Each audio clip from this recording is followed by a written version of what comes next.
Hello, my name is Albert Einstein. I was born on March 14th, 1879, in a small town called Ulm in Germany. My dad, Hermann, was a salesman and later ran a factory. My mom, Pauline, loved music and made sure I learned to play the violin. I had a younger sister named Maya.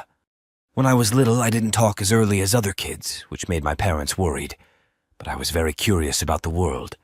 When I was 5, my dad gave me a compass. I was amazed by how the needle always pointed north. This made me wonder about the invisible forces in nature. I went to school in Munich, but I didn't like it much.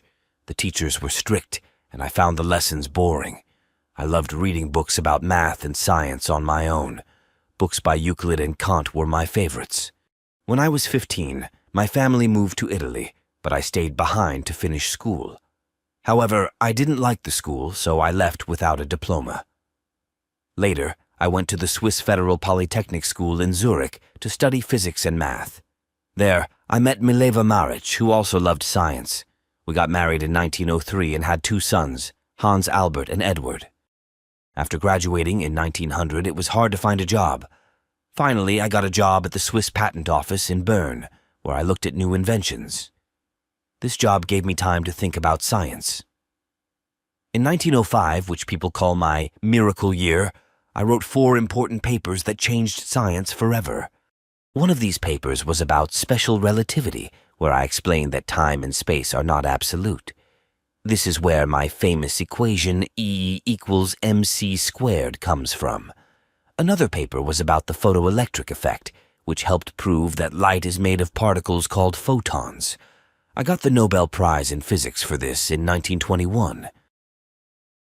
In 1915, I finished my theory of general relativity. This theory said that gravity is not just a force, but a curve in space and time. In 1919, scientists confirmed my theory by observing how light from stars bent during a solar eclipse. I worked at universities in Zurich, Prague, and Berlin. In 1933, because of Adolf Hitler and the Nazis, I moved to the United States. I worked at the Institute for Advanced Study in Princeton, New Jersey, until I died in 1955. In America, I spoke out about many important issues. I stood up for civil rights and supported the fight against racial discrimination. I wrote to President Franklin D. Roosevelt in 1939, warning him that Germany might be building an atomic bomb. This led to the creation of the Manhattan Project. But after seeing the destruction caused by atomic bombs in Japan, I became an advocate for peace and nuclear disarmament. My personal life had happy and sad moments. I divorced Mileva in 1919 and later married my cousin, Else Löwenthal.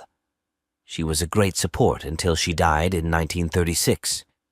My son Edward had mental health issues, which was very hard for me. In my later years, I tried to create a unified field theory, which would explain all the forces in the universe. I didn't succeed, but my work helped future scientists. My life was all about being curious and finding out how the universe works. As I once said, the important thing is not to stop questioning. Curiosity has its own reason for existing. Thank you for learning about my life. I hope my story inspires you to explore and ask questions about the world around you.